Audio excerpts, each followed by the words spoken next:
प्रिय साथियों नमस्कार। मैं दिलीप सुरभट आप सभी का स्वागत करता हूं आपके अपने परिवार स्मार्ट पीएससी एकेडमी पर।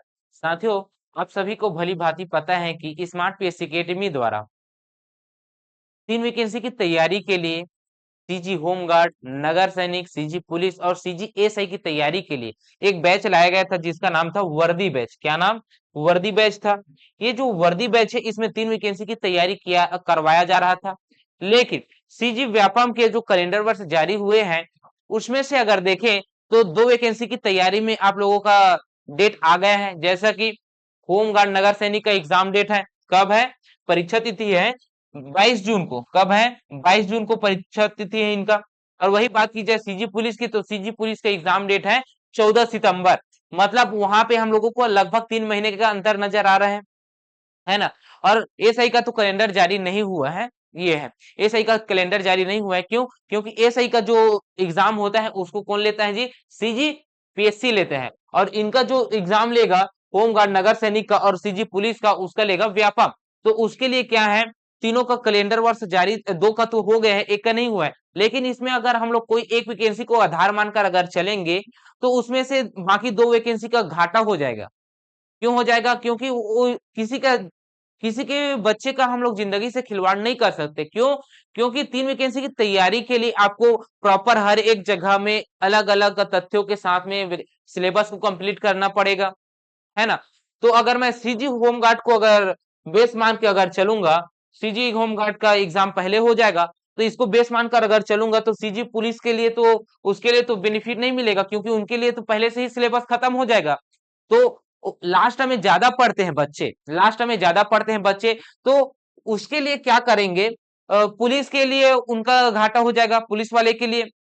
और एसआई का तो कोई पता नहीं है कब होने वाला है उसका एग्जाम, है ना। इस वजह से उनका क्या करेंगे, हम आधार किसको मानेंगे? होमगार्ड नगर सैनिक को ही मानेंगे। क्यों मानेंगे? क्योंकि होमगार्ड नगर सैनिक को आधार मानकर अगर हम लोग तैयारी करेंगे तो इसको अगर देखें तो इनका सिलेबस कंप्लीट हो जाएगा 3 माह के अंतर्गत। मतलब 1 माह आप लोगों को समय भी मिलेगा। उस 1 माह के अंतर्गत हम लोग प्रैक्टिस सेट करेंगे और परीक्षा हॉल की तरह आपको माहौल दिलाने के लिए, टाइम मैनेजमेंट करने के लिए, टाइम मैनेजमेंट सिखाने के लिए, किस प्रकार से क्वेश्चन बनते हैं, किस प्रकार से हम इसको सोच सकते हैं, इसको विकसित करने के लिए आपके पास 1 महीने का समय होगा। उस 1 महीने में हम लोग एमसीक्यू की तरह प्रैक्टिस सेट लगाएंगे जी। क्या लगाएंगे? प्रैक्टिस सेट लगाएंगे, टेस्ट सीरीज लेंगे उस 1 महीने के अंतर्गत। तो जो पुलिस की तैयारी कर रहे हैं उनको बेनिफिट मिल जाएगा और भी ज्यादा बेनिफिट मिलेगा जो पुलिस की तैयारी कर रहे हैं उनके लिए। क्यों? क्योंकि होमगार्ड की तैयारी हम लोग पहले से ही कंप्लीट कर चुके हैं। सिलेबस दोनों का सिलेबस सेम ही है तो इसका सिलेबस कंप्लीट हो जाएगा। पहला एक हो जाएगा। उसके बाद क्या होगा, 1 महीने तक आप लोग क्या करेंगे, 1 महीने तक आप लोग एमसीक्यू लगाएंगे, प्रैक्टिस सेट लगाएंगे, है ना, टेस्ट सीरीज दिलाएंगे। उसके बाद इसका होमगार्ड का एग्जाम हो जाएगा। होमगार्ड का एग्जाम होने के बाद आप किसकी तैयारी करेंगे? सीजी पुलिस की। जब सीजी पुलिस की आप तैयारी करेंगे तो उसके लिए फिर से आपके पास लगभग 2.5 से 3 महीने का समय मिलेगा आपको। तो 2.5 से 3 महीने के अंतर्गत हम लोग आपके लिए मैराथन क्लासेस लाएंगे, रिविजन भी हो जाए आपका और अच्छे से तैयारी भी कर सके इस वजह से। और 1 महीने उसके लिए 1 महीने उसके लिए भी बचेगा तो उसके लिए भी हम लोग वही चीज फिर से पुनः अपनाएंगे। ठीक है। तो पुलिस वाले के लिए बहुत ही बेनिफिट रहने वाला है यह वर्दी बैच। ठीक है। तो हम लोग आधार किसको मानेंगे? सीजी होमगार्ड नगर सैनिक को मानेंगे। के मन में डाउट था ना, बहुत सारे बच्चे के मन में डाउट था ना, कमेंट भी आया है कि सर सीजी पुलिस का पहले लाइए उसके बाद होमगार्ड का लाइए। नहीं, ऐसा नहीं है, दोनों का सिलेबस सेम ही है तो दोनों को पढ़ने की आवश्यकता ही है। एक का अगर तैयारी करेंगे तो दोनों का तैयारी होगा भाई। क्योंकि होमगार्ड नगर सैनिक क्या है, महिलाओं के लिए, महिला वर्ग के लिए 1715 पोस्ट है, उनके लिए सुनहरा मौका है। हमारे भाई बहनों के लिए बहुत ही खासी खास ये नौकरी है। अगर कोई बहन अगर सरकारी नौकरी करना चाहते हैं, वर्दी पहनना चाहते हैं तो उसके लिए बेस्ट सुनहरा अवसर है छत्तीसगढ़ होम गार्ड नगर सैनिक भर्ती। 1715 पोस्ट सिर्फ और सिर्फ आपके लिए ही आरक्षित है जी। ठीक है, ये है। तो ये आज से चालू होने वाला है छत्तीसगढ़ का भूगोल, और इस छत्तीसगढ़ के भूगोल के अंतर्गत हम लोग बहुत सारे हम लोग क्या पढ़ेंगे, सिलेबस को अच्छे से कंप्लीट करेंगे। आज से हम लोग चालू करेंगे वर्दी बैच के अंतर्गत हम लोग छत्तीसगढ़ का भूगोल से। ठीक है, इसको पढ़ लिए हैं ऐसा करके मत सोचना। मैं जितने भी बार पढ़ाऊंगा नए नए तथ्यों को, नए नए डाटा को कलेक्ट करके पढ़ाऊंगा। ऐसा नहीं अपडेटेड ही पढ़ाऊंगा, है ना, पुराना पढ़ा दूं ऐसा नहीं है। अगर नोट्स अभी बनाते चलेंगे तो नोट्स बनाएंगे तो उसके अंतर्गत आपको कौन सा वाला नोट्स लगाना है, बाइंडिंग वाला, जिसमें से जो मैं पढ़ा रहा हूं उसको आपको अपडेट करते ही रहना है ना। कुछ नया चीज बता दिया तो उसके अंतर्गत पेज ऐड कर सके, इस प्रकार से नोट्स बनाना है आप लोगों को। तो चलिए ज्यादा देरी न करते हुए आज के इस थ्योरी क्लासेस का प्रारंभ करते हैं। और एक बार सभी हमारे साथ बोलिए हर हर महादेव। उसके बाद हम लोग प्रारंभ करेंगे छत्तीसगढ़ का भूगोल। ठीक है, तो चलिए भाई प्रारंभ करते हैं तो फिर छत्तीसगढ़ के भूगोल से। अगर मैं छत्तीसगढ़ के भूगोल की बात करूं तो छत्तीसगढ़ भूगोल के अंतर्गत हमें क्या पढ़ना है ना। तो पहले तो हम लोग छत्तीसगढ़ भूगोल का ही मतलब समझ लें कि छत्तीसगढ़ का भूगोल क्या है। अगर ये भूगोल की अगर मैं बात करूं तो भूगोल दो शब्द से मिलकर बना हुआ है। कितने शब्द? दो शब्द से मिलकर बना हुआ है भूगोल। भूगोल दो शब्द से मिलकर बना है। पहला पहला है भू और दूसरा है गोल। पहला है भू और दूसरा है गोल, और दो शब्दों के मिलने से ही भूगोल बनता है। जिसमें से भू का अर्थ क्या है? अब ये भू का अर्थ अगर देखें तो भू का अर्थ है पृथ्वी से है। किससे है? पृथ्वी से है। भूगोल का अर्थ है पृथ्वी से, भू का अर्थ है पृथ्वी से। वही गोल का अर्थ क्या है? गोल आकार से है। क्या है? गोल आकार से है। तो ये देखिए गोल का मतलब है गोल आकार से है, गोल आकार से। ठीक, इतना आपको पता चल गया। यही जो भूगोल है इसी को ही इंग्लिश में, यही जो भूगोल है इसे ही इंग्लिश में क्या कहते हैं? तो जियोग्राफी कहते हैं। क्या कहते हैं जी? इसी को ही जियोग्राफी कहते हैं। जियोग्राफी कहते हैं। ये जो जियोग्राफी है ये भी दो शब्द से मिलकर बना हुआ है। देखिए ये भी दो शब्द से ही मिलकर बना हुआ है। पहला कौन सा है? देखते हैं पहला दूसरा कौन कौन सा है। पहला है जियो। कौन सा है? जियो। और दूसरा है ग्राफी। क्या है? दूसरा है ग्राफी। इसमें जियो का अर्थ क्या है? जियो और जियो दो, या फिर जियो का सिम, ऐसा नहीं है। इसमें जियो का अर्थ क्या है? इसमें जियो का अर्थ है अर्थ से, पृथ्वी से। किससे? अर्थ से, पृथ्वी से है, पृथ्वी से है। वही अगर ग्राफी की बात की जाए तो ग्राफी किस, ग्राफी का अर्थ क्या है? ग्राफी का अर्थ है वर्णन करना। क्या है? वर्णन करना, वर्णन करना। इसका अर्थ क्या है? वर्णन करना। मतलब हम कह सकते हैं, मतलब हम कह सकते हैं पृथ्वी का अध्ययन करना ही, वर्णन करना ही क्या है? जियोग्राफी है। क्या है? इसका जो शाब्दिक अर्थ निकलता है उसको हम सीधा सीधा क्या कह सकते हैं? पृथ्वी का,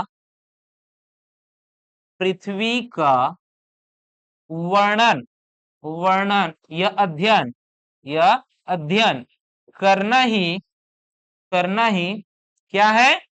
जियोग्राफी है, भूगोल है। ठीक है, ये क्या है? ये इनकी परिभाषा हो गई।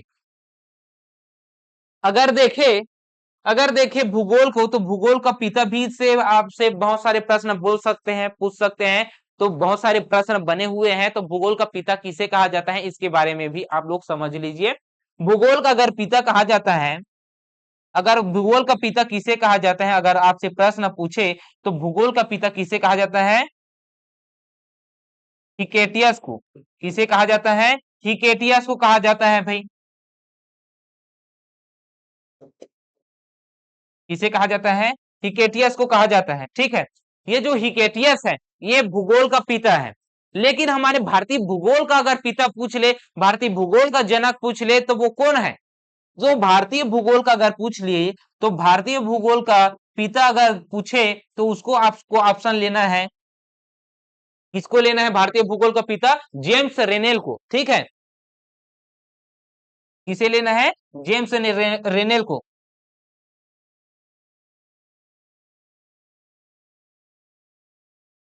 जेम्स रेनेल को। ठीक है, ये हो गया। अब हम भारत का ना पढ़ रहे हैं, नहीं हम नहीं हम लोग विश्व का जियोग्राफी पढ़ रहे हैं। तो हम लोग पढ़ेंगे तो पढ़ेंगे किसकी जियोग्राफी? तो हम लोग पढ़ेंगे छत्तीसगढ़ का जियोग्राफी। छत्तीसगढ़ का भूगोल को पढ़ने वाले हैं, है ना। तो पहले बेसिक यहाँ पे समझिए। अगर हम किसी गोल आकार, मतलब गोल आकार कहने का मतलब है किसी क्षेत्र। अब किसी क्षेत्र का मतलब है, मतलब हम यहाँ पे अपना छत्तीसगढ़ का अध्ययन करेंगे। किसका करेंगे? छत्तीसगढ़ का अध्ययन करेंगे, अध्ययन करेंगे। ठीक है, किसी गोल आकार मतलब छत्तीसगढ़ का अध्ययन करेंगे। ठीक है, किसका अध्ययन करेंगे? छत्तीसगढ़ का अध्ययन करेंगे, तो छत्तीसगढ़ का भूगोल कहला जाएगा। तो भूगोल के अंतर्गत हम लोग क्या क्या पढ़ते हैं, ये इनसे भी हमें सवाल उठता है। तो हम अगर देखें जियोग्राफी की अगर बात की जाए, तो जियोग्राफी के अंतर्गत आपको दो तीन शाखा देखने को मिल जाता है, जिसमें से प्रमुख अगर हम लोग छत्तीसगढ़ से पढ़ते हैं, तो छत्तीसगढ़ के भूगोल के अंतर्गत हम लोग भौतिक भूगोल पढ़ते हैं। चलिए इसको भी लिख लेते हैं। हम लोग पढ़ेंगे क्या? छत्तीसगढ़ का भूगोल। ये जो छत्तीसगढ़ का भूगोल है, इसको हम लोग तीन भागों में बांटकर पढ़ सकते हैं। पहला कौन सा है? पहला है भौतिक भूगोल। कौन सा है? पहला है भौतिक भूगोल, छत्तीसगढ़ का ना, छत्तीसगढ़ का भौतिक भूगोल। दूसरा है छत्तीसगढ़ का आर्थिक भूगोल। कौन सा है? आर्थिक भूगोल, आर्थिक भूगोल। तीसरा कौन सा है भाई? तो तीसरा है मानव भूगोल। कौन सा है? मानव भूगोल, मानव भूगोल, छत्तीसगढ़ का मानव भूगोल। ठीक है, तीन शाखा के आधार पर हम लोग इसको पढ़ेंगे छत्तीसगढ़ के भूगोल को, जिसमें से छत्तीसगढ़ भूगोल के अंतर्गत अगर बात की जाए, तो इसके अंतर्गत हम लोग सबसे पहले पढ़ेंगे भूगर्भिक संरचना। क्या पढ़ते हैं? भूगर्भिक संरचना पढ़ते हैं, भूगर्भिक संरचना। अब भूगर्भिक संरचना पढ़ लेते हैं, किसी जगह की सतह के बारे में पढ़ लिए। अब उस सतह के बारे में पढ़ लिए हैं, तो उसके जो संरचना हो है, तो संरचना के ऊपर में क्या पाया जाएगा? मिट्टी पाया जाएगा।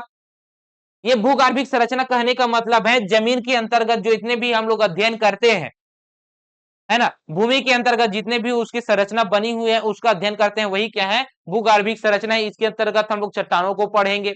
उसके बाद चट्टान के ऊपर में क्या पाया जाता है? मृदा पाया जाता है, मिट्टी पाया जाता है। तो उसके बाद हम लोग क्या पढ़ेंगे? छत्तीसगढ़ में मिट्टी पढ़ेंगे। क्या पढ़ेंगे? छत्तीसगढ़ में मिट्टी या मिट्टियां। ठीक है, अब मिट्टी को पढ़ लिए, जलवायु भी पढ़ेंगे, तो फिर उसके अंतर्गत जो जलवायु पाई जाएगी, उसके वातावरण पाया जाएगा जलवायु, उसको भी पढ़ेंगे। क्या पढ़ेंगे? जलवायु पढ़ेंगे। अब ये जलवायु पढ़ लिए, उसके बाद हर एक जगह में सेम ही तो भिन्न सेम ही तो नहीं होगा, वातावरण कहीं पास अलग होगा तो कहीं पास अलग होगा। तो उसके लिए भी प्राकृतिक विभाजन किया जाता है, तो प्राकृतिक विभाजन भी पढ़ेंगे हम लोग। क्या पढ़ेंगे? छत्तीसगढ़ का प्राकृतिक विभाजन,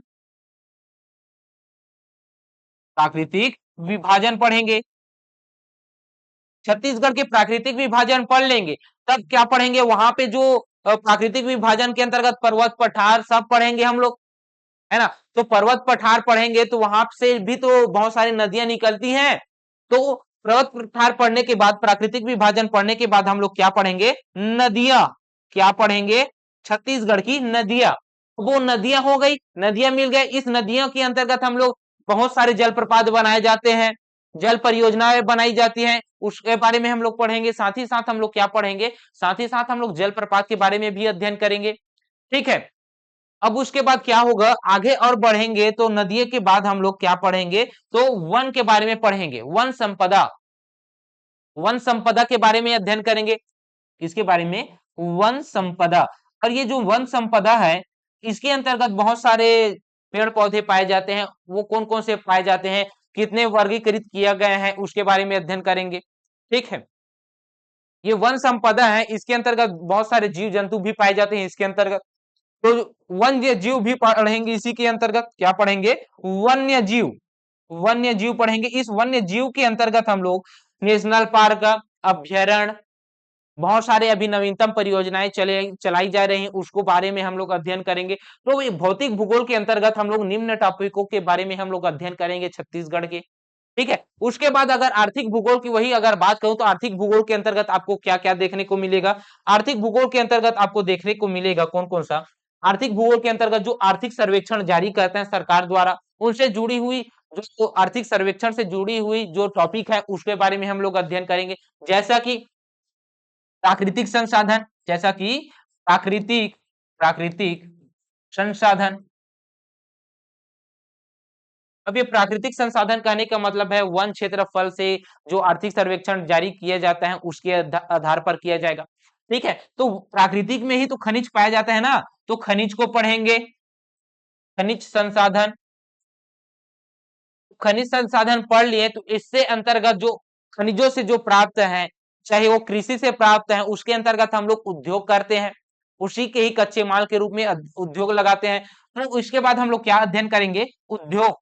उद्योग को उद्योग का अध्ययन करने के बाद हम लोग वहां पे कृषि से भी तो प्राप्त होता है, कृषि से जो कच्चे माल की प्राप्ति होती है उससे भी उद्योग किया जाता है, तो हम लोग कृषि से भी अध्ययन करेंगे। तो कृषि भी क्या है, आर्थिक वाला आंकड़ा है, इसके अंतर्गत बहुत सारे आंकड़े को हमें याद रखना पड़ता है। इसके साथ साथ ही पर्यटक जो स्थल है जिसे टूरिज्म के स्थान पर रखा गया है वो भी आर्थिक सर्वेक्षण आर्थिक इकोनॉमी के ही अंतर्गत रखा जाता है। तो प्राकृतिक संसाधन के अंतर्गत जो हम लोग पर्यटक स्थल के रूप में माने जाते हैं उसको हम लोग अध्ययन करेंगे जी। पर्यटक स्थल के अध्ययन करने के मतलब यह है अलग अलग जगहों में बहुत सारे ऐसे जिले हैं, जिले जिले में बहुत सारे ऐसे स्थल हुए हैं जहां पे प्राकृतिक सुंदरता को बढ़ावा देने के लिए पर्यटक स्थल के रूप में विकसित किया जा रहा है। तो पर्यटक स्थल देखेंगे, ठीक है।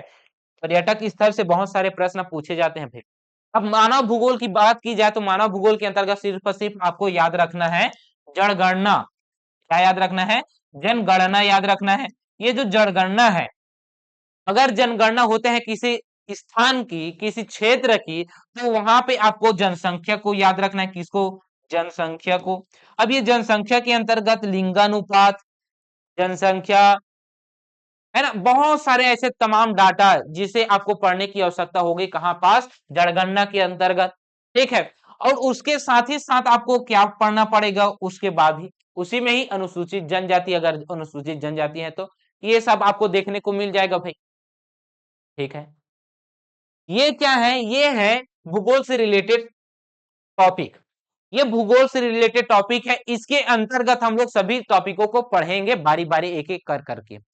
ठीक है, यहां तक अगर किसी को समस्या आई है क्या, नहीं आई है, नहीं आएगा, एकदम बेसिक सरल तरीके से आप लोगों को मैं बता रहा हूं। ठीक है, ये जो टॉपिक है इस टॉपिक के अंतर्गत भी आपको और भी कुछ और भी चीजों को पढ़ने की आवश्यकता है।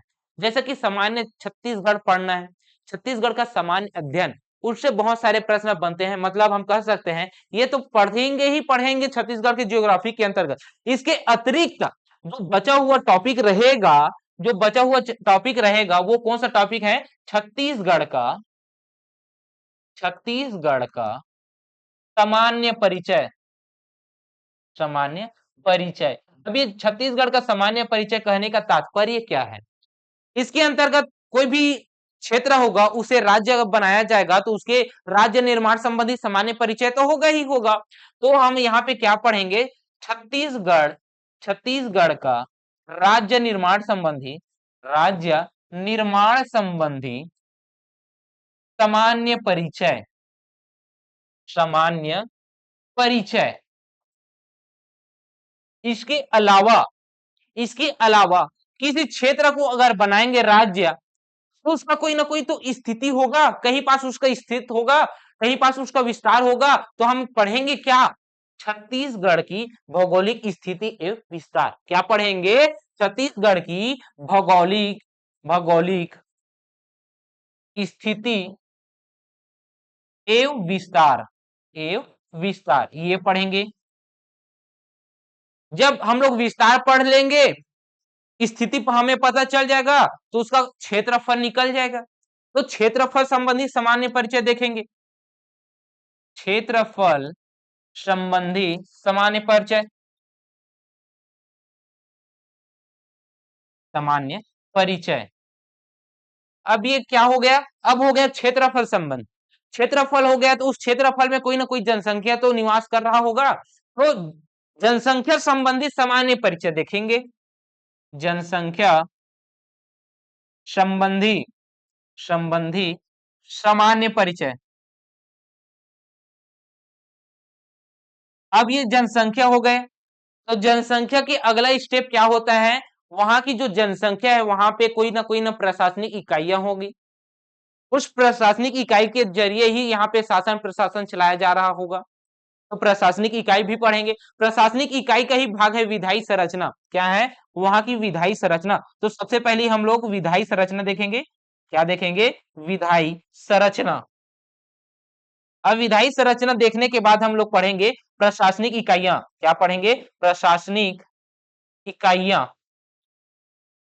अब प्रशासनिक इकाई देख लेंगे, इसी के ही अंतर्गत जो प्रशासनिक इकाई है जिसके अंतर्गत हम लोग देखते हैं जिले, संभाग, इसके बारे में अध्ययन करेंगे जी। ये हो गया। इसके साथ साथ जो जिले हैं, ये जो जिले हैं वह किसी न किसी पड़ोसी राज्य के साथ सीमा साझा करेगा। तो यहाँ पे हम लोग छत्तीसगढ़ के सीमा देखेंगे कि किस राज्य से कौन सा सीमा साझा कर रहा है, किस जिले साझा कर रहे हैं छत्तीसगढ़ का। इस प्रकार से हम लोग देखेंगे। तो छत्तीसगढ़ की सीमा क्या देखेंगे?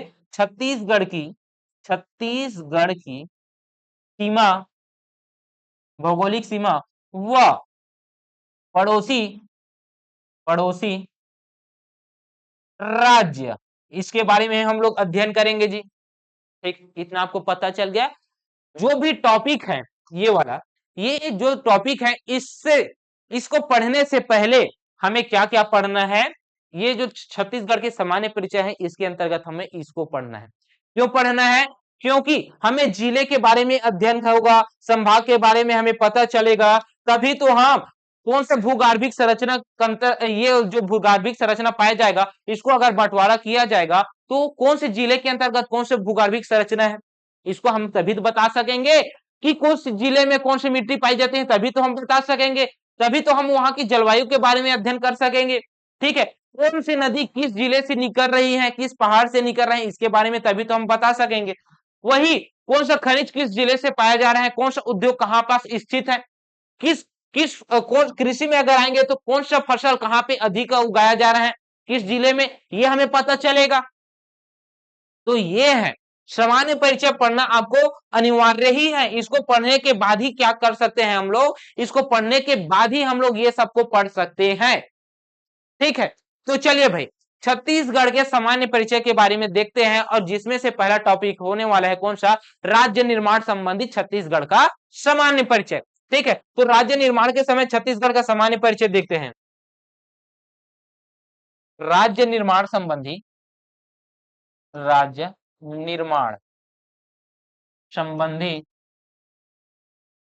छत्तीसगढ़ का सामान्य परिचय, छत्तीसगढ़ का सामान्य परिचय।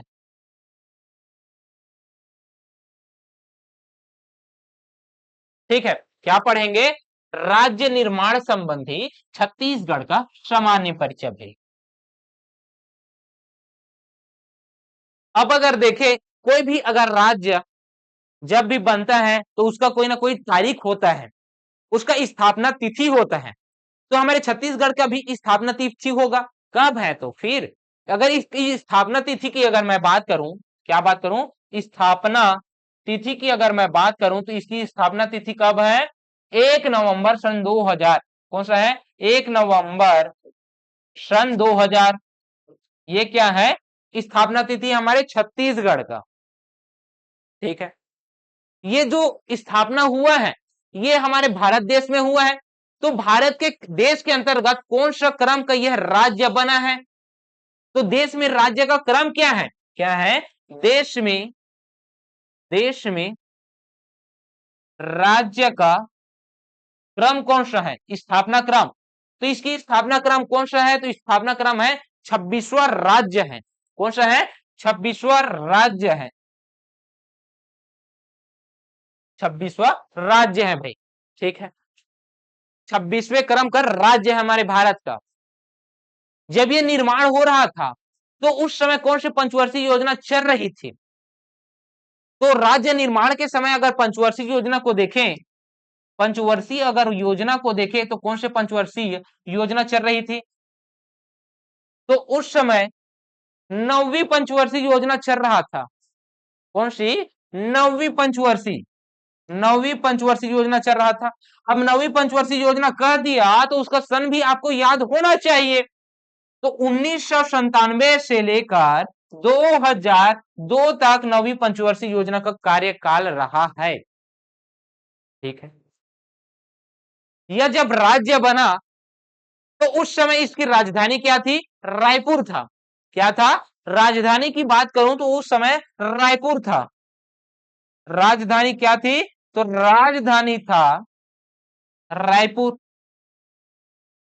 अभी वर्तमान में क्या है? तो फिर नवा रायपुर अटल नगर नाम परिवर्तित हो गया है। अब क्या है? नवा रायपुर अटल नगर, अटल नगर है। कौन सा है? नवा रायपुर अटल नगर है भाई। ये जो हमारा छत्तीसगढ़ राज्य बना है, ये किससे अलग होकर बना है? अगर कोई राज्य से अगर अलग होकर बना है तो उसका क्या हो जाएगा? हमारा छत्तीसगढ़ का मातृ राज्य क्या होगा? तो हमारा छत्तीसगढ़ का अगर मातृ राज्य की अगर बात की जाए, मातृ राज्य की अगर बात की जाए तो हमारा छत्तीसगढ़ का मातृ राज्य क्या होगा? तो हमारा छत्तीसगढ़ मध्य प्रदेश से अलग होकर बना है, तो हमारा छत्तीसगढ़ का मातृ राज्य कौन सा होगा? मातृ राज्य होगा मध्य प्रदेश। कौन सा होगा? मध्य प्रदेश होगा। ठीक है, कौन सा होगा? मध्य प्रदेश होगा भाई। ठीक है, ये जो मध्य प्रदेश है इससे अलग हुआ है, तो अलग होने के लिए हमारे संविधान में प्रावधान भी दिए जाते हैं, जिसके अंतर्गत आपको एक विधेयक लाया जाता है। उस विधेयक को हम लोग क्या बोलते हैं? अधिनियम बोलते हैं। क्या बोलते हैं? अधिनियम। तो हमारे छत्तीसगढ़ राज्य को अलग करने के लिए एक अधिनियम लाया गया था। उस अधिनियम का क्या नाम है?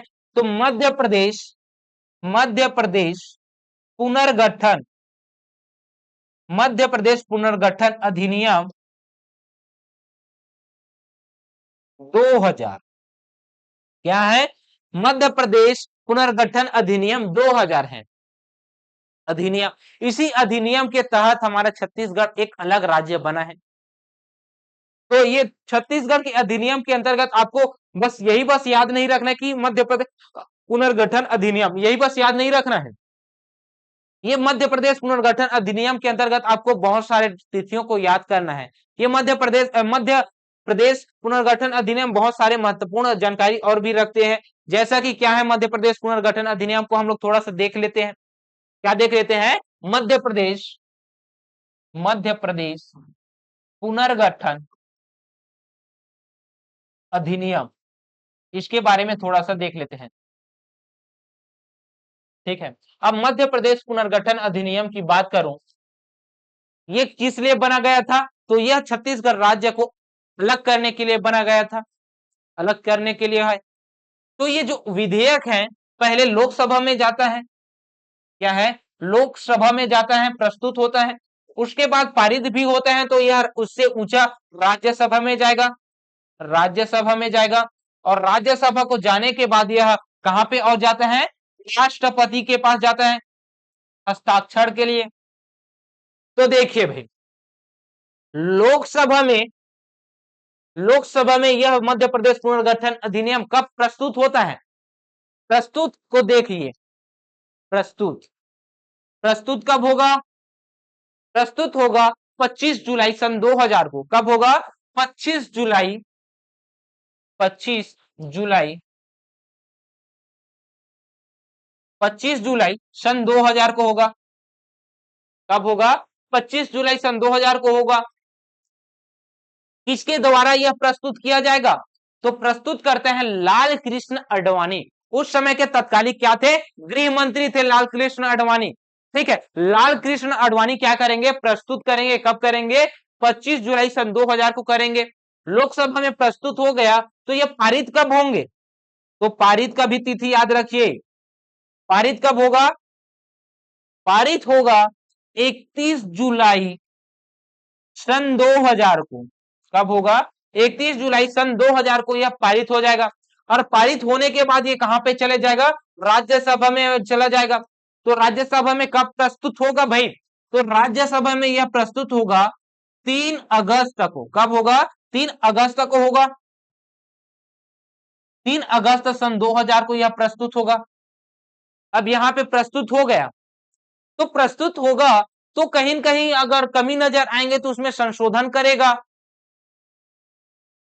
या फिर संशोधन होने के बाद उसे पारित कर देगा, या फिर पारित करने के बाद संशोधन को स्वीकार करने के लिए भेज दिया जाएगा। होगा ये 9 अगस्त को क्या हो जाते हैं, पारित हो जाते हैं। 9 अगस्त सन 2000 को यह पारित हो गया। अब 9 अगस्त को यह पारित हो गया, तो पारित किस प्रकार से हुआ, इसमें एक संशोधन के साथ, इसके साथ एक संशोधन के साथ पारित हुआ है। और वो जो संशोधन है वो कुछ के आधार पर है, वो राज्यसभा के जो सीटें हैं उसके संबंधित यह था। ठीक है, एक संशोधन कौन सा था, राज्यसभा के सीटों के लिए, जिसे जिसे लोकसभा कब मान लेते हैं, 10 अगस्त को ही मान लेता है, 10 अगस्त को ही मान लेता है इसको। ठीक है, संशोधन को। तो पारित कब हुआ है, 9 अगस्त को। ठीक, एक संशोधन के साथ हुआ है, वो राज्यसभा के सीट के संबंधित हुआ है। ठीक है, ये पारित हो जाते हैं तब राष्ट्रपति के पास भेज दिया जाता है, और राष्ट्रपति के पास क्या है, राष्ट्रपति के पास यह पहुंचता है 25 अगस्त को, और 25 अगस्त को ये क्या कर देते हैं, सिग्नेचर कर देते हैं, 25 अगस्त को सिग्नेचर कर देते हैं।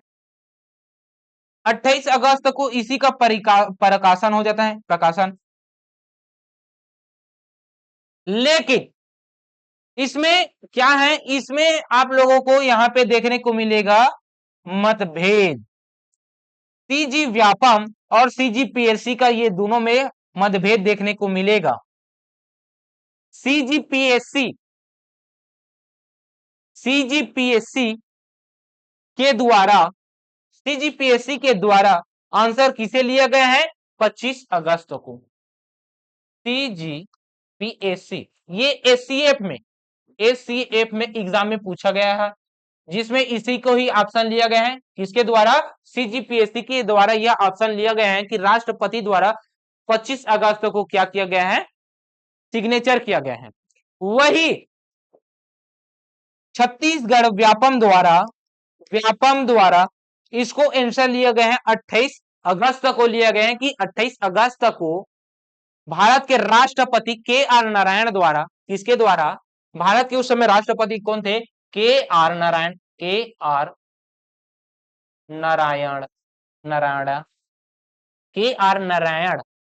इसके द्वारा क्या किया गया है, इसके द्वारा हस्ताक्षर किया गया है। जब हस्ताक्षर करेंगे तब हमारा छत्तीसगढ़ प्रकाशन में कब आएगा, 1 नवंबर सन 2000 को हमारे देश का 26वां राज्य के रूप में छत्तीसगढ़ अस्तित्व में आएगा। ठीक है भाई, इतना आपको पता चल गया। ठीक है, बिल्कुल सही सर। तो ये राज्य निर्माण संबंधी सामान्य ज्ञान है, सामान्य परिचय है छत्तीसगढ़ का। ठीक है, दूसरा टॉपिक क्या था, तो दूसरा टॉपिक था भौगोलिक स्थिति व विस्तार। तो देखते हैं दूसरा टॉपिक क्या था, छत्तीसगढ़ का भौगोलिक स्थिति, छत्तीसगढ़ का भौगोलिक स्थिति। पहले स्थिति देखेंगे, उसके बाद विस्तार देखेंगे। ठीक है, तो छत्तीसगढ़ का भौगोलिक स्थिति के संबंधित सामान्य परिचय देखते हैं।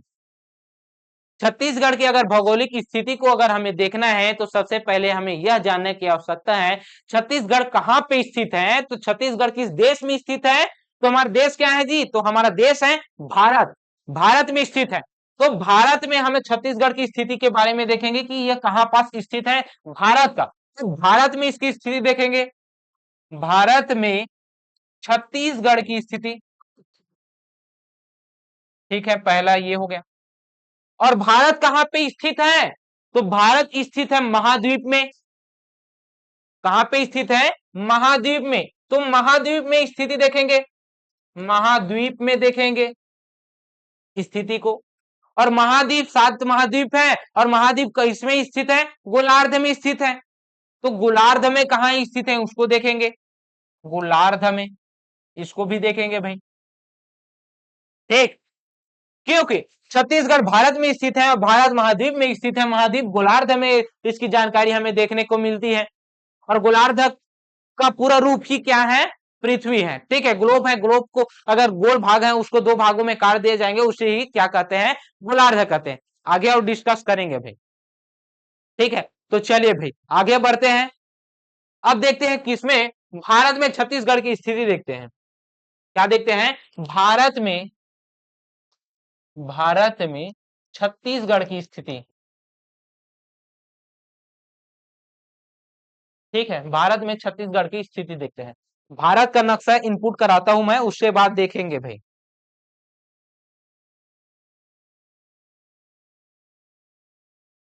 ये क्या है, ये भारत का नक्शा है, ठीक है। ये क्या है, ये भारत का नक्शा है जी। ये क्या है, ये भारत का नक्शा है। इसे कुछ इस प्रकार से लाते हैं और को थोड़ा सा रुकिए, थोड़ा सा इसको सिलेक्ट करता हूँ।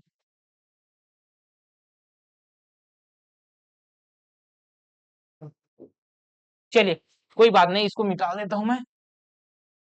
इसको ना इधर लिख दूंगा और इसको यहीं पास ला लेता हूँ, ठीक है। बीच में रहेगा तो अच्छा दिखेगा। भारत में छत्तीसगढ़ की स्थिति की बात कर रहे हैं। इसमें भारत में छत्तीसगढ़ की स्थिति, ठीक है। भारत में छत्तीसगढ़ की स्थिति, भारत को भौतिक विभाजन को अगर देखें, भारत की भौतिक विभाजन को अगर देखें, तो भारत को भी भौतिक विभाजन के आधार पर 6 भागों में बांटा गया है। कितने भागों में, 6 भागों में बांटा गया है जी। तो हमारा छत्तीसगढ़ कहां पे स्थित है, इसे पहले देखिए। हमारा छत्तीसगढ़ यहाँ पास स्थित है, कहां पास, हमारा छत्तीसगढ़ यहाँ पास स्थित है भाई, ठीक है। तो भारत का ये वाला दिशा कौन सा हो जाएगा, ये हो जाएगा पूर्व। कौन सा हो जाएगा, पूर्व। तो यहां से पूर्व है, तो ये हमारे दाहिने हाथ पर ही क्या होता है, पूर्व होता है। दाहिने हाथ पर, राइट हैंड साइड पूर्व, लेफ्ट हैंड साइड पश्चिम। उत्तर में, ऊपर में सिर की तरफ उत्तर, वही पैर की तरफ दक्षिण, ये है। तो आप बताइए छत्तीसगढ़ हमारा कहां पास स्थित है। छत्तीसगढ़ अगर देखें तो यह मध्य में स्थित है। कहां पे, मध्य में स्थित है। लेकिन मध्य के पूर्व की तरफ ज्यादा झुका हुआ है, इधर है, पूर्व की तरफ है, पूर्व की तरफ है ना। तो ये क्या होगा, ये हमें देखने को मिलेगा पूर्व, मध्य पूर्व। किस ओर है, मध्य पूर्व की ओर है। छत्तीसगढ़ भारत के किस ओर है, मध्य पूर्व। किस दिशा में है छत्तीसगढ़ का, मध्य पूर्व दिशा में छत्तीसगढ़ स्थित है, छत्तीसगढ़ स्थित है, ठीक है। इतना आपको पता चल गया। ये तो हो गया दिशा के आधार पर। वही अगर प्राकृतिक विभाजन के आधार पर देखें तो भारत के 6 प्राकृतिक विभाजन है। कौन कौन सा है, ये है उत्तर का विशाल पर्वत, पर्वतीय प्रदेश। दूसरा है विशाल मैदान। तीसरा है यहाँ पे थार का मरुस्थल, ठीक है। चौथा कौन सा है, चौथा है तटीय मैदान। यहां से तटीय मैदान, ये है, क्या है, तटीय मैदान है। चलिए नाम लिखते जा रहा हूं, ये है तटीय मैदान। इसको हम लोग भारतीय भूगोल के अंतर्गत देखेंगे, लेकिन अभी बेसिक है। थार का मरुस्थल, विशाल मैदान,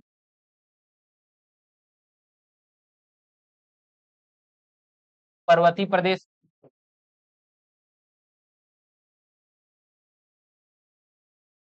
ठीक है।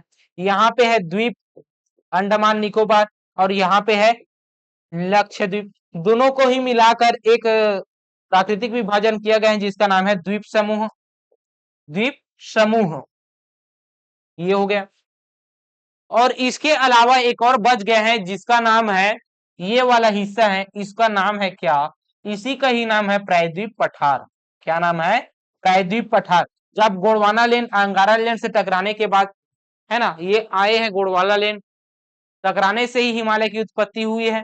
तो सबसे पुराना अगर कोई भाग है हमारे भारत का, तो वो है प्रायद्वीपीय पठार। कौन सा है, प्रायद्वीपीय पठार। इसी का ही हिस्सा है कौन सा, हमारा छत्तीसगढ़, अगर भौतिक विभाजन के अंतर्गत देखें तो भारत का स्थिति कहां पास है, हमारा छत्तीसगढ़ का भारत में प्रायद्वीपीय पठार में स्थित है। ठीक है, कहां पास है, प्रायद्वीपीय पठार में है, प्रायद्वीपीय पठार में है। ठीक है, तो भारत में कहां पास स्थिति है, इसके बारे में आपको समझ में आ गया कि छत्तीसगढ़ कहां पास स्थित है, प्रायद्वीपीय पठार में है। दिशा के आधार पर मध्य पूर्व में है छत्तीसगढ़ भारत के। ठीक है, इतना आपको पता चल गया। आगे बढ़ते हैं, अब द्वीप में देखते हैं भाई, कहां पे देखते हैं, महाद्वीपों में देखते हैं। तो महाद्वीप, महाद्वीपों, महाद्वीप में स्थिति, महाद्वीप में स्थिति। तो महाद्वीपों की क्या करेंगे, वर्ल्ड जो मैप है उसमें हम लोग इनपुट कराएंगे मैप को, इसको मैप को, वर्ल्ड मैप को इनपुट कराएंगे। ठीक है, ये हो गया।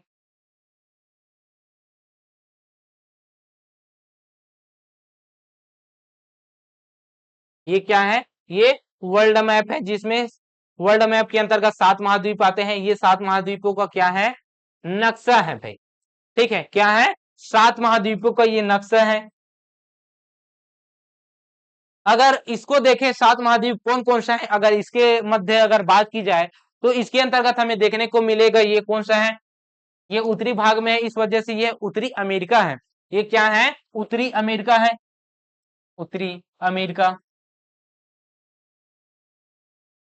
ये कौन सा है, ये दक्षिण में है, इस वजह से दक्षिण अमेरिका, दक्षिण अमेरिका।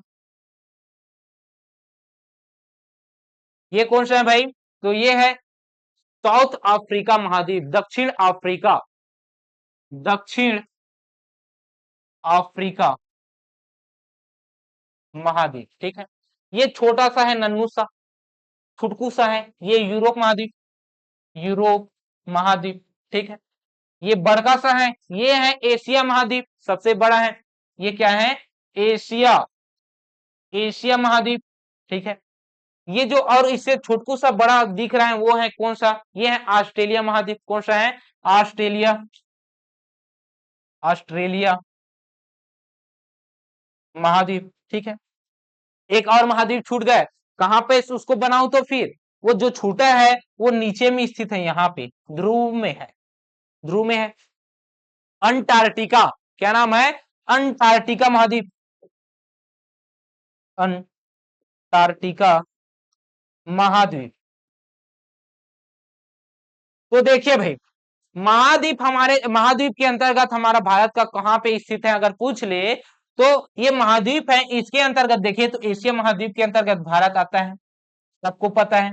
और एशिया महाद्वीप है तो एशिया महाद्वीप का हमारे राइट और क्या हो जाएगा, ये पूर्व हो जाएगा, ये क्या हो जाएगा, पूर्व, ये हो जाएगा पश्चिम, ये हो जाएगा उत्तर की तरफ उत्तर, ये नीचे की ओर दक्षिण हो जाएगा। और हमारा भारत यहाँ पर स्थित है ये। ठीक है, ये क्या है, हमारा छोटकू सा भारत। ठीक है, अब भारत है तो ध्यान से देखिए, इसमें देखने से पता चलेगा कि दक्षिण की तरफ, एशिया महाद्वीप के दक्षिण में स्थित है हमारा भारत। तो महाद्वीप में कहां पे है, एशिया महाद्वीप में है, कहां पे है, एशिया महाद्वीप में है। एशिया महाद्वीप के कहा, तो एशिया महाद्वीप के दक्षिण एशिया में, दक्षिणी एशिया में है। ठीक है, कहां पर स्थित है, दक्षिणी एशिया में है, दक्षिणी एशिया में महाद्वीप है भी है। उसके अंतर्गत भी भारतीय उपमहाद्वीप और बांटा गया है ना, उपमहाद्वीप के अंतर्गत और आ जाता है। चलिए लिख लीजिए, भारतीय उपमहाद्वीप, भारतीय उपमहाद्वीप, उपमहाद्वीप। ठीक है, अब ये भारतीय उपमहाद्वीप है, इसी के ही अंतर्गत भारत आता है, और इसी भारत के अंतर्गत ही हमारा छत्तीसगढ़ है। ठीक है, तो छत्तीसगढ़ का स्थिति हम लोग देख लिए ना, एक और स्थिति बचा है फिर, वो कौन सा स्थिति है इसे देखते हैं, वो कौन सा स्थिति है उसे देखते हैं। ठीक है, 44 मिनट हो गया, तो हम लोग देखेंगे गोलार्ध में छत्तीसगढ़ की स्थिति, क्या देखेंगे, गोलार्ध में छत्तीसगढ़ की स्थिति देखेंगे, इसमें गोलार्ध में, पहले हमें गोलार्ध को पता होना चाहिए कि गोलार्ध किसे कहते हैं। ठीक है, हमें पहले पता होना चाहिए कि गोलार्ध किसे कहते हैं भाई। ये क्या है? गोल भाग है। ये क्या है? गोल सा गोला है। ये क्या है? गोल है, सेफ है। इसी को ही क्या बोलते हैं हम लोग? स्फेयर बोलते हैं। क्या बोलते हैं? स्फेयर बोलते हैं। इसका अगर मैं विभाजन करूंगा तो उसी को ही क्या हो जाएगा? हेमी स्फेयर हो जाएगा, मतलब आधा भाग। इस आधा भाग को क्या कहेंगे? तो फिर ये जो आधा भाग होगा, ये जो इस प्रकार से आधा भाग होगा लंबवत तरीके से, इस वाले भाग को स्फीयर हेमी स्फीयर बोलेंगे, इस वाले भाग को हेमी स्फीयर बोलेंगे। मतलब गोलार्ध को दो बराबर भागों में बांट दें, उसे ही हम लोग क्या कहते हैं? हेमी स्फीयर बोलेंगे। हेमी स्फीयर को ही क्या कहते हैं? उत्तरी बोल रहा हूं, गोलार्ध बोलते हैं। क्या बोलते हैं? गोलार्ध बोलते हैं। ठीक है, वही अगर 36 में अगर मैं बांटू इसको, किसमें बांटू? 36 में अगर मैं इसको बांटू तो ये क्या हो जाएगा? ये भी गोलार्ध हो जाएगा। तो किसी गोले को दो भागों में बांट सकते हैं। कितने भागों में? दो भागों में बांट सकते हैं। ऊर्ध्वाधर तरीके से अगर बांटेंगे, लंबवत तरीके से अगर बांटेंगे तो उसमें पूर्वी और पश्चिमी आएगा। क्या आएगा? इसमें अगर बांटेंगे तो ये पूर्वी हो जाएगा, पूर्वी, और ये हो जाएगा पश्चिमी। ठीक है, अगर 36 में अगर बांटेंगे तो ऊपर वाला हिस्सा क्या हो जाएगा? उत्तरी। क्या हो जाएगा? उत्तरी। नीचे वाला भाग हो जाएगा दक्षिणी। नीचे वाला भाग क्या हो जाएगा? दक्षिणी। ठीक है भाई, ये जो हेमिस्फीयर है, ये गोलार्ध है। क्या है? ये गोलार्ध हो गया ना। ये लंबवत में बांटेंगे दो भागों में चला गया, पश्चिमी पूर्वी। 36 में बांटेंगे उत्तरी और दक्षिणी हो जाएगा। ये जो बांटे हैं, ये बांटने के लिए ये जो आधार रेखा जो खींचे हैं काल्पनिक है ये ना, अक्षांश और देशांतर काल्पनिक है भाई। ये काल्पनिक जो रेखा है, इसी को ही लंबवत जो तरीके से जो बिछाया गया है, जाल बिछा गया है काल्पनिक तरीके से, उसे ही हम लोग क्या कहते हैं? देशांतर बोलते हैं। ये क्या हो गया? ये देशांतर है। ये क्या है? देशांतर तरीके से बटा है। ये कौन सा होगा? तो फिर ये हो गया अक्षांश तरीके से। अक्षांश, अक्षांश रेखा में इसको बांटे हैं। ठीक है, इसी को ही हम बोलेंगे। यहां पे देखिए, भारत हमारा यहां पास स्थित है। कहां पास? यहां पास स्थित है भारत। ठीक है, यही पास हमारा भारत स्थित है। कहां पास? यही पास हमारा भारत स्थित है। तो देखिए भाई, कौन से पूर्वी देशांतर में अगर देखें तो कहां पास स्थित है? पूर्वी देशांतर में है। कहां पास? पूर्वी देशांतर में होगा। ठीक है, अगर इसकी अगर स्थिति को अगर देखेंगे तो यहां पास कोई देशांतर होगा, यहां पास भी कोई देशांतर होगा। ठीक है, तो इस वाले जो देशांतर है उसको पूर्वी ही कहेंगे। इसमें पूर्वी देशांतर, इसको भी पूर्वी देशांतर ही कहेंगे। ठीक है, ये क्यों? क्योंकि ये पूर्वी हिस्से में, अगर इस वाले हिस्से में होता पश्चिमी देशांतर कहते हैं उसमें। इतना समझ आ गया? अब यहाँ पे देखेंगे भाई, अक्षांश रेखा है, इसको ऐसे लंबा काल्पनिक क्षैतिज रेखा है, उसको अक्षांश कहें। तो यहाँ पे ऊपर की तरफ भी आए, यहाँ भी तो होगा अक्षांश रेखा, यहाँ भी होगा, है ना। तो वो क्या है? अक्षांशी है। तो इसका अक्षांशी विस्तार उत्तरी में है। तो भारत का उत्तरी अक्षांश में कौन सा है? भारत कहां पास स्थित है? अक्षांश में अगर देखें तो उत्तरी अक्षांश में है। वही देशांतर में देखें तो पूर्वी देशांतर में है। इतना आपको पता चल गया भाई। तो बहुत सारे आपको काल्पनिक अक्षांश रेखा देखने को मिलेगा, है ना। देशांतर रेखा देखने को मिलेगा। तो ये जो देशांतर रेखा है और अक्षांश रेखा है, इसी के जरिए ही हमें क्या पता चलता है? किसी जगह की स्थिति के बारे में पता चलता है, उसके विस्तार के बारे में पता चलता है कि छत्तीसगढ़ कहां पास स्थित है, भारत कहां पास स्थित है। ठीक है, ये जो रेखा है, ये वाला जो रेखा है, ये इन्हीं से ही पता चलता है। ठीक है, तो देखते हैं भौगोलिक स्थिति, इसका विस्तार कहां से कहां तक है छत्तीसगढ़ का। क्या देखेंगे? अगला टॉपिक तीसरे नंबर का स्थिति देख लिए। अब छत्तीसगढ़ का, छत्तीसगढ़ का, छत्तीसगढ़ का भौगोलिक विस्तार देखेंगे। क्या देखेंगे? छत्तीसगढ़ का भौगोलिक विस्तार देखेंगे। तो छत्तीसगढ़ का भौगोलिक विस्तार देखेंगे तो उसके मैप से ही हम लोग अच्छे से देखेंगे। नहीं, जिले वाला बनाऊंगा, जिले वाला, इसको नहीं, जिले वाला। ठीक है, क्योंकि जिले वाले में अच्छा रहेगा।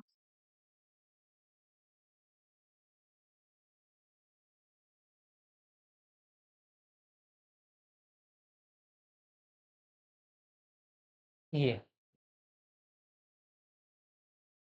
ठीक, ये हो गए भाई।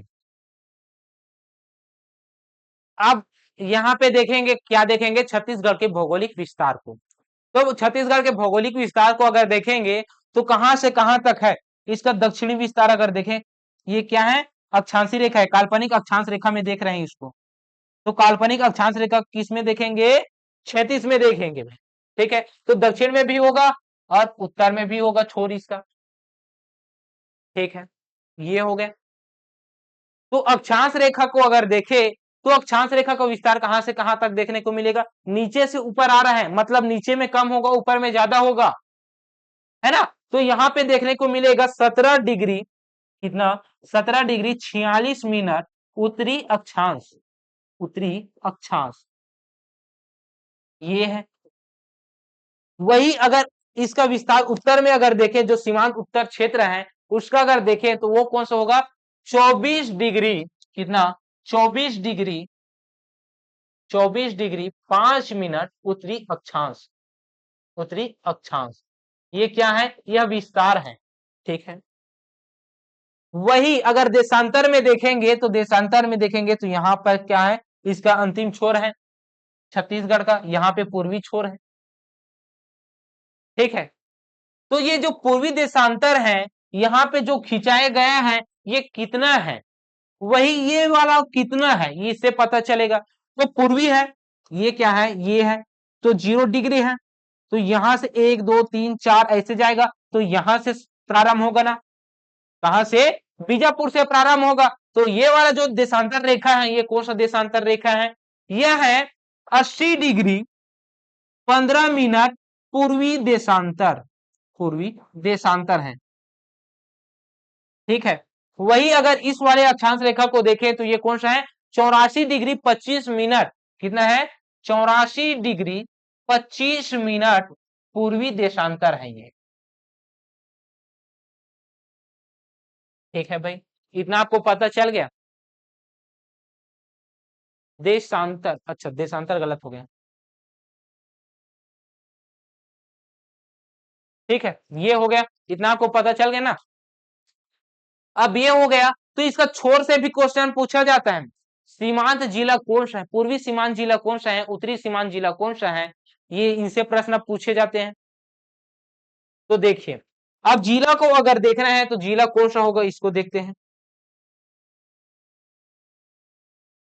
अगर दक्षिण की ओर मैं बात करूं तो ये कौन सा जिला हो जाएगा, ये हो जाएगा सुकमा। अभी तो जिला को नहीं पढ़ाया हूं, लेकिन आगे पढ़ाऊंगा, तो तब तो भी से अभी याद रखना, ये कौन सा जिला है, सुकमा। कौन सा जिला है, सुकमा जिला है। उत्तरी क्षेत्र की बात करूं तो ये उत्तरी क्षेत्र में कौन सा जिला होगा, ये होगा बलरामपुर। कौन सा है, ये है बलरामपुर। कौन सा है, बलरामपुर भाई। ठीक है, वही है देशांतरी विस्तार में अगर देखें तो ये कौन सा जिला होगा, ये है बीजापुर। कौन सा जिला है, बीजापुर जिला है, बीजापुर जिला है।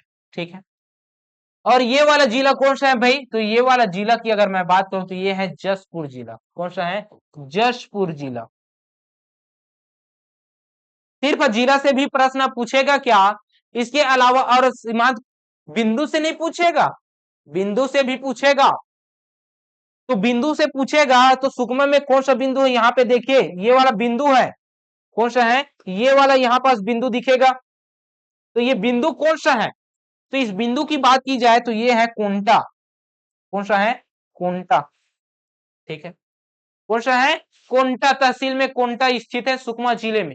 ठीक है, यही अगर यहाँ पे अगर बिंदु की बात करूं तो ये कौन सा है, तो ये है भद्रकाली। कौन सा है, भद्रकाली है।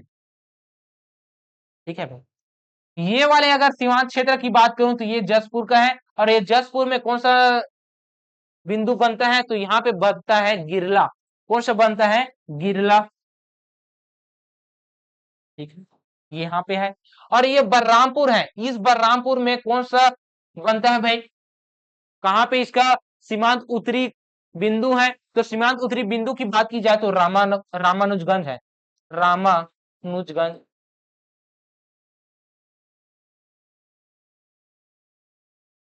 क्या है? रामानुजगंज है। ठीक है, इतना आपको पता चल गया, रामानुजगंज। ये हो गया। तो भौगोलिक स्थिति के बारे में पता चल गया, उसके विस्तार के बारे में पता चल गया? नहीं, हमें नहीं पता चला। क्यों नहीं पता चला?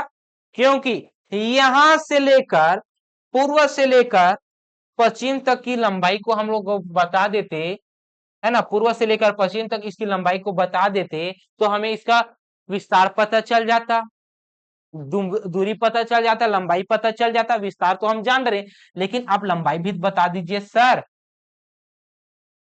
तो पूर्व से पश्चिम, पूर्व से पश्चिम की अगर मैं बात करूं तो इसकी लंबाई कितनी होगी? फिर ज्यादा तो दिख ही नहीं रहा, 80 है और 84 है, मतलब 4 का डिफरेंस है। कितना है? 4 का डिफरेंस है, तो हम लोग मान लेते हैं 435। क्या मान लेते हैं? 400, और कुछ और अंतर नजर आ रहे हैं, इस वजह से 435 किलोमीटर मान लीजिए। ठीक है, याद रखिए, इसी प्रकार याद रखना है। अगर रटते फिरोगे तो एग्जाम हॉल में भूल जाओगे भाई। समझते हुए, कॉन्सेप्ट क्लियर करते हुए आप लोगों को चलना है। ठीक है, वही उत्तर से दक्षिण की लंबाई की अगर मैं बात करूं, किससे किससे? उत्तर से दक्षिण, दक्षिण की लंबाई को बात करूं तो उत्तर से दक्षिण की लंबाई कितना है, विस्तार कितना है? तो उत्तर से दक्षिण में अगर देखें तो ये कितना है? 1746 है और 24.5 है, मतलब सात, सात, सात का अंतर है और कुछ और अंतर दिख रहा है, 7 1 40 का अंतर दिख रहा है।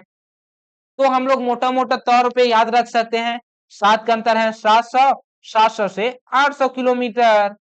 कितना? 700 से 800 किलोमीटर निकालने का यही तरीका है। ठीक है, सूत्र नहीं बताऊंगा, सूत्र में बहुत आगे चले जाएगा। इतना ही याद रखना है, क्योंकि आपको बेसिक बेसिक क्वेश्चन ही पूछेगा भाई, और इतना खतरनाक भी क्वेश्चन पूछ लिया जाता है, जो पढ़े रहते हैं वही बनाकर आता है। ठीक है, जो नहीं पढ़ पाता वो बनाकर कैसे आएंगे भाई? छोटे छोटे डाउट में क्लियर हो जाते हैं। ठीक, डाउट में उलझ जाते हैं। चलिए तो फिर आगे बढ़ते हैं, कुछ अक्षांश रेखा, महत्वपूर्ण अक्षांश रेखा और देशांतर रेखा के बारे में देखेंगे, जिसमें से हम लोग सबसे पहले बात करेंगे अक्षांश रेखा के अंतर्गत कर्क रेखा की। किसकी बात करेंगे? कर्क रेखा की बात करेंगे। कर्क रेखा, महत्वपूर्ण अक्षांश रेखा के अंतर्गत कर्क रेखा की बात करेंगे। ये जो कर्क रेखा है, ये किसके आधार पर हम लोग बात करेंगे? चीप्स के आधार पर। किसके आधार पर? चीप्स के आधार पर, चीप्स के आधार पर बात करेंगे। ठीक है, तो सबसे पहली बात मैप ला लेते हैं। ठीक है, ये हो गया मैप। अब कर्क रेखा कहां से गुजर रहे हैं, पहले इसे देखते हैं। कहां से गुजर रहा है कर्क रेखा? छत्तीसगढ़ के उत्तरी हिस्से से गुजरेगा। कहां से? छत्तीसगढ़ के उत्तरी हिस्से से गुजरेगा। ये है कर्क रेखा। ये क्या है? ये है कर्क रेखा। क्या है? कर्क रेखा है। और कर्क रेखा को, कर्क रेखा का जो डेट लाइन है, उस रेखा को क्या कहते हैं? तो इसको कहते हैं 23.5 डिग्री उत्तरी अक्षांश, उत्तरी अक्षांश। ठीक है, कौन सी रेखा है? 23.5 डिग्री उत्तरी अक्षांश रेखा को हम लोग क्या कहते हैं? कर्क रेखा। कर्क क्या कहते हैं? कर्क रेखा कहते हैं। ठीक है, ये आपको पता चल गया। ये जो कर्क रेखा है, ये हमारे छत्तीसगढ़ के 4 जिले से गुजरता है। पहले तो 3 जिले से गुजरता था, अब क्या हो गया है? एक जिला एक्स्ट्रा बन गया है यहाँ पास। कोरिया से अलग होकर मनेन्द्रगढ़, चिरमिरी, भरतपुर बन गए हैं। इस वजह से यहाँ 4 जिलों से होकर गुजरती हैं। छत्तीसगढ़ के 4 जिलों से गुजरती है, जिसमें से पहला कौन सा होगा? ये हो गया मनेन्द्रगढ़, चिरमिरी, भरतपुर। ये हो गया कोरिया। ये हो गया कौन सा? ये है सूरजपुर। ये है बलरामपुर। चलिए, अभी मैं आप लोगों को जिले नहीं पढ़ाए, संभाग नहीं पढ़ाए, उसकी वजह से आप लोगों को मैं नहीं बता रहा हूं, लेकिन आपको याद रखना है ये कौन सा है, मनेन्द्रगढ़, चिरमिरी, भरतपुर, कोरिया है, सूरजपुर है, बलरामपुर है, 4 जिले से होकर गुजर रहा है। ठीक है, कर्क रेखा 4 जिले से होकर गुजर रहा है। कौन कौन सा, पहला कौन सा है, पहला है मनेन्द्रगढ़, मनेन्द्रगढ़, चिरमिरी, भरतपुर। दूसरा कौन सा है, दूसरा है कोरिया। तीसरा कौन सा है, तीसरा है सूरजपुर। कौन सा है भाई, सूरजपुर है। और चौथा कौन सा है, सूरजपुर। चौथा कौन सा है, बलरामपुर। ठीक है, ये है, ये 4 जिले से होकर गुजर रहे हैं कर्क रेखा। ठीक है भाई, कर्क रेखा भारत को 2 बराबर हिस्सों में बांटती है। चलिए तो फिर महत्वपूर्ण जो और महत्वपूर्ण जो देशांतर रेखा है इसके बारे में देखेंगे। जो महत्वपूर्ण देशांतर रेखा है, देशांतर रेखा है, उसे हम लोग क्या कहते हैं, उसे हम लोग कहते हैं भारतीय मानक समय रेखा। भारतीय मानक समय रेखा। ये जो भारतीय मानक समय रेखा है, इस रेखा को हम किससे प्रदर्शित करते हैं, 82.5 डिग्री पूर्वी देशांतर से, पूर्वी देशांतर से। ठीक है, ये आपको पता चल गया।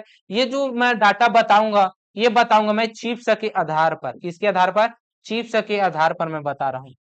ठीक है भाई, तो उसको बताने से पहले हमें क्या इनपुट करना है, उसको हमको इनपुट करना है मैप को। ठीक है, ये हो गया, ये हो गया मैप। तो कहां से गुजर रहे हैं पहले इसको हम लोग देखते हैं, है, किस किस जिले से गुजर रहा है छत्तीसगढ़ के देशांतर रेखा, उसे हम लोग देखेंगे। 82.5 डिग्री देशांतर रेखा। तो ये सूरजपुर से कोरिया होते हुए ये कहाँ पे आता है, सूरजपुर, कोरिया, कोरबा, जांजगीर चांपा, बड़ौदा बाजार, महासमुंद, ये ऐसा होते हुए ये चला जाता है नीचे। ठीक, ये हो गया, ये ठीक है, इतना आपको पता चल गया। तो ये कहाँ कहाँ पे जा रहा है, अच्छा यहाँ पे टच नहीं हुआ, अगर ये बंद, टच करवाते हैं भाई इसको।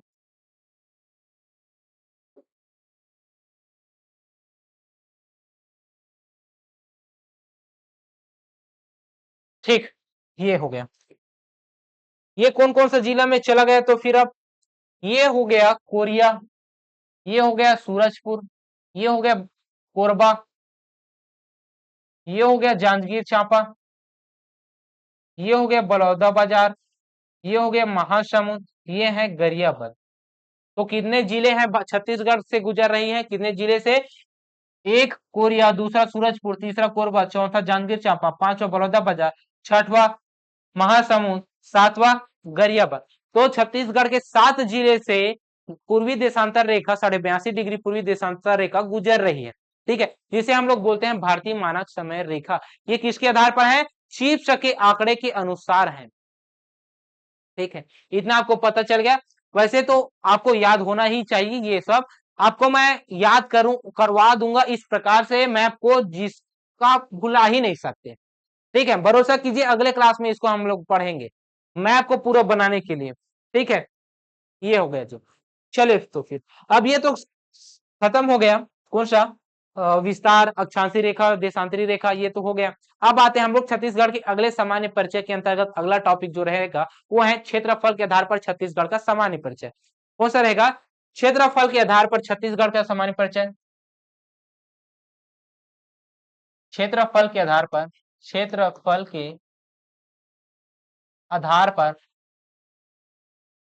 छत्तीसगढ़ का सामान्य परिचय। ठीक है, लिख लीजिएगा पूरा।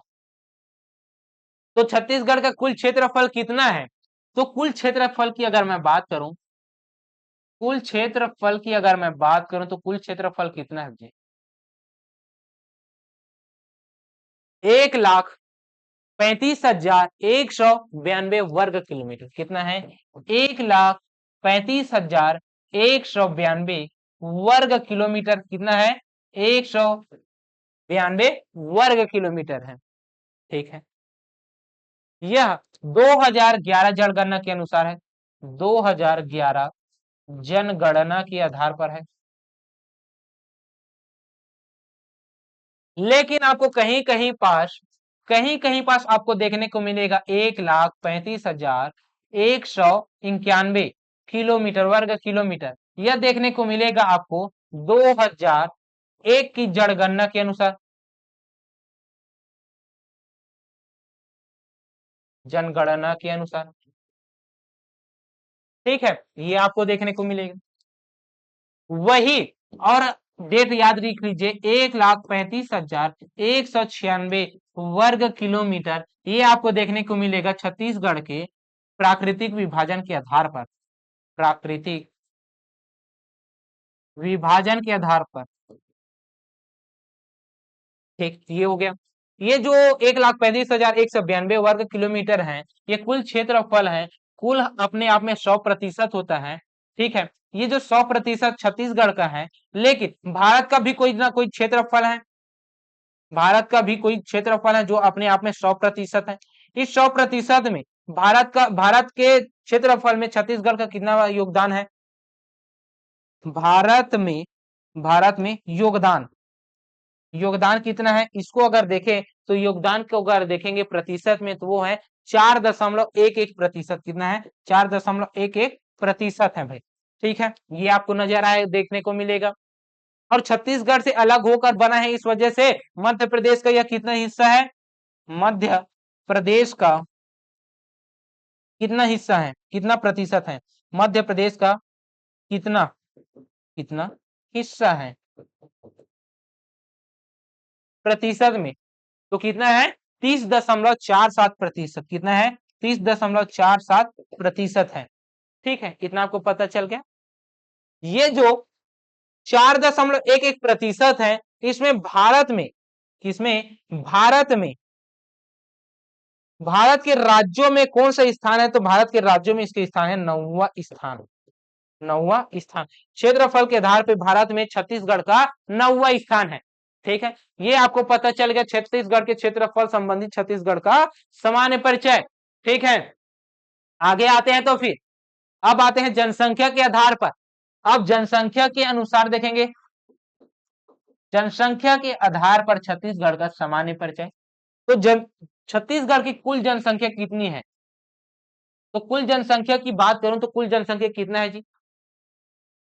2,55,45,198। कितना है? 2,55,45,45 2,55,45,000। कितना? 2,55,45,298। कितना है? 298, 200 नहीं, 198 है। कितना है? 198 है, 198। कितना है? 2,55,45,198 कुल जनसंख्या है 2011 जनगणना के अनुसार। कब का है? यह है 2011 जनगणना के अनुसार है। ठीक है, 2021 में जनगणना होना था, लेकिन कोरोना की वजह से नहीं हो पाया। लेकिन फिर भी अभी जो वर्तमान का जो जनसंख्या है, वर्तमान का, उसमें 3 करोड़ के आसपास हो गए हैं। 3 करोड़, 3 करोड़। कितना? 3 करोड़ की जनसंख्या है। ठीक है, अब जनसंख्या के आधार पर छत्तीसगढ़ का भारत में कौन सा स्थान है? कौन सा? जनसंख्या के अनुसार देश में स्थान अगर पूछे, तो देश में कौन सा स्थान है? 16वां स्थान है। क्षेत्रफल में 9वां, यहाँ पे 16वां। ठीक है, इसमें से देश की कुल जनसंख्या का कितना प्रतिशत है? तो यह प्रतिशत अगर पूछ ले, तो 2.1% लेना है। कितना? 2.1 हो या 1% हो, ये लेना है भाई। ठीक है भाई, ये अपने आप में 100% है। ये क्या है? अपने आप में 100% है। इस वजह से ये 100% दो भागों में बांट सकते हैं, एक तो ग्रामीण, एक है कहां पे? ग्रामीण, ग्रामीण। दूसरा हो गया शहरी। ठीक है, अगर ग्रामीण के अगर प्रतिशत की अगर बात की जाए, जनसंख्या की बात की जाए, तो ग्रामीण में ज्यादा निवास करते हैं। कितना रहता है? 76.76%। वही अगर शहरी की बात की जाए तो शहरी में कितना रहता है, तो शहरी में जनसंख्या रहता है 23.24%। ठीक है, ये हो गया भाई। अब हम लोग देखते हैं विधायी संरचना। क्या देखते हैं, छत्तीसगढ़ की विधायी संरचना देखते हैं भाई। चलिए, विधायी संरचना, विधायी संरचना, तो विधायी संरचना देखते हैं छत्तीसगढ़ का। ठीक है, विधायी संरचना के अंतर्गत आता है राज्यसभा सीट, राज्यसभा सीट। तो भारत में छत्तीसगढ़ में राज्यसभा सीट कितने हैं, तो 5 सीट है। इसमें आरक्षण नहीं है। ठीक है, लोकसभा सीट कितनी है, तो लोकसभा की बात की जाए तो लोकसभा सीट कितने हैं, 11 है। कितने हैं, 11 सीट है। इसमें आरक्षण है, आरक्षण है, जिसमें से आरक्षण कितना कितना दिया गया है, जिसमें से आरक्षण दिया गया है एससी को, एसटी को, पहले एसटी लिखता हूं, ठीक है, अनरिजर्व पहले लिखता हूं, अनरिजर्व।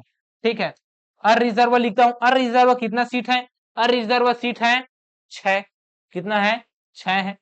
और एसटी सीट कितना है, तो एसटी सीट आपको देखने को मिलेगा कितना, एससी सीट आपको देखने को कितना मिलेगा, ये। तो एसटी सीट है 4। कितना है, एसटी सीट है 4, एससी सीट है 1। ठीक है, ये क्या है, ये विधायी संरचना है लोकसभा का। ठीक है, अब ये दोनों को मिला देंगे तो सांसद हो जाएगा, कुल सांसद हो जाएगा, कुल सांसद हो जाएगा। तो छत्तीसगढ़ में कुल सांसद कितने हैं, कुल सांसद कितने हैं, तो कुल सांसद कितने हैं, 16 सांसद हैं, जिसमें से लोकसभा प्लस राज्यसभा सीटें आती हैं। ठीक है भाई, अब आगे बढ़ते हैं विधानसभा की ओर। किसकी ओर बढ़ते हैं, विधानसभा की ओर बढ़ते हैं। अब विधानसभा को अगर देखें, विधानसभा को अगर देखें तो विधानसभा सीटें कितनी है हमारे छत्तीसगढ़ में, तो 90 विधानसभा सीट है। कितने हैं, 90 विधानसभा सीटें हैं, जिसमें से अनरिजर्व कितना है, अनरिजर्व की अगर बात की जाए, अनरिजर्व की अगर बात की जाए तो अनरिजर्व कितना है जी, तो अनरिजर्व है यहाँ पे 51 सीट। कितना है, 51 सीट। वही एसटी के लिए अगर बात की जाए, किसके लिए, एसटी के लिए अगर बात की जाए तो एसटी का सीट कितना होगा, 29, 29 सीट है। वही एससी के लिए कितना आरक्षित है, तो एससी के लिए आरक्षित है 10 सीट। कितना, 10 सीट है। ठीक है, ये हो गया, ये आवंटित है। ठीक है भाई, इतना आपको पता चल, ये क्या है, विधायी संरचना है। ठीक, आगे बढ़ते हैं और देखते हैं प्रशासनिक इकाइयों के बारे में। क्यों, क्योंकि आज हम प्रशासनिक इकाई के बारे में देखेंगे, तभी तो कल हम जो प्रशासनिक इकाई के अंतर्गत आते हैं जिले संभाग, उसको अध्ययन करेंगे और पड़ोसी राज्य व सीमावर्ती जिले को अध्ययन करेंगे जी। ठीक है, तो पहला हम लोग देखेंगे क्या, प्रशासनिक इकाई के अंतर्गत छत्तीसगढ़ की प्रशासनिक इकाइयां। तो छत्तीसगढ़ की प्रशासनिक इकाइयों की अगर बात की जाए तो इसके अंतर्गत दो तरीके से प्रश्न पूछे जाते हैं। एक तो राज्य निर्माण संबंधी, एक कौन सा, राज्य निर्माण संबंधी क्या था, और एक अभी वर्तमान में क्या है, राज्य निर्माण के समय, के समय, राज्य निर्माण के समय प्रशासनिक इकाई क्या था, है ना, राज्य गठन के समय छत्तीसगढ़ क्या था, और अभी वर्तमान में छत्तीसगढ़ की प्रशासनिक इकाइयां क्या है। तो छत्तीसगढ़ के राज्य निर्माण के समय अगर बात की जाए सबसे पहले जिले की, तो जिला कितना था, तो जिला था 16। कितने जिले थे, 16, 16 जिले थे। ठीक है, वही संभाग की बात की जाए तो संभाग कितना है, संभाग कितना है, तो संभाग उस समय था 3। कितना था, 3 था। और तहसीलों की बात की जाए, तहसील की, तो तहसील कितना था, तो तहसीलों की संख्या था 146। कितना है, 146 तहसील, 146 नहीं, विकास खंड 146 था, ये तहसील तो 96 था। ठीक है, विकास खंड की अगर बात की जाए, विकास खंड की अगर बात की जाए तो विकास खंड कितना था? 146 था। कितना? 146 था। ठीक है। नगरीय निकाय की बात कर दूं क्या यहाँ पे? वो नगरीय निकाय के अंतर्गत आता है। चलो लिख देता हूं नगरीय निकाय। नगर निगम। नगर निगम। नगर निगम उस समय 10 था। ठीक है। अभी वर्तमान में अगर देखें तो वर्तमान में कितने जिले हैं? जिलों की संख्या हो गई है 33। कितना हो गया है? 33 जिला हो गया। संभाग कितना हो गया है? संभाग हो गया है 105। ठीक है। तहसील कितना हो गया है? तो तहसीलों की संख्या भी अगर वर्तमान में देखें तो 235 के आसपास है। कितना है? 235 है। वही अगर विकास खंड की अगर बात की जाए तो विकास खंड में कोई परिवर्तन नहीं हो गया है ना? इसका नाम तो विकास है लेकिन इसमें कोई विकास नहीं हुआ है विकास खंड में। ठीक है। नगर निगम की बात की जाए तो नगर निगमों की संख्या अभी हो गई है 14। ठीक है। ये क्या है? ये है प्रशासनिक इकाइयां। ठीक। अब इस आगे हम लोग क्या पढ़ेंगे कल के क्लास में? कल की क्लास में हम लोग पढ़ेंगे राज्य निर्माण के संबंध, राज्य निर्माण संबंधी होगा, जिला संभाग, जितने भी निर्माण होंगे तिथि के अनुसार हम लोग सभी जिले को, सभी संभागों को पढ़ेंगे हम लोग। ठीक है। इसके साथ साथ जो पड़ोसी राज्य के साथ सीमा साझा करने वाले जो जिले हैं उसके बारे में हम लोग अध्ययन करेंगे। पड़ोसी राज्य से क्या संबंध है उसके बारे में हम लोग अध्ययन करेंगे। कितने प्रकार के प्रश्न पूछे जाते हैं इनके बारे में हम लोग अध्ययन करेंगे। ठीक है। तो आपको यह क्लास कैसा लगा प्लीज कमेंट करके बताएंगे। मनोबल हमारा भी बढ़ेगा आपके कमेंट को पढ़ने से। अगर आपको यह क्लास अच्छा लगा होगा तो लाइक कीजिएगा, है ना? लाइक कीजिएगा। अगर आपको यह पसंद आया होगा तो अपने दोस्तों के पास भी शेयर कीजिएगा।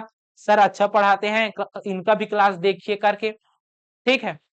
और हमारे चैनल में नए आए होंगे तो चैनल को सब्सक्राइब कीजिएगा। इसी प्रकार के वीडियो की नोटिफिकेशन पाने के लिए बेल आइकन को भी प्रेस कीजिएगा। ठीक है। तो चलिए मिलते हैं नेक्स्ट अगले क्लास में। तब तक के लिए जय हिंद, जय भारत, जय छत्तीसगढ़।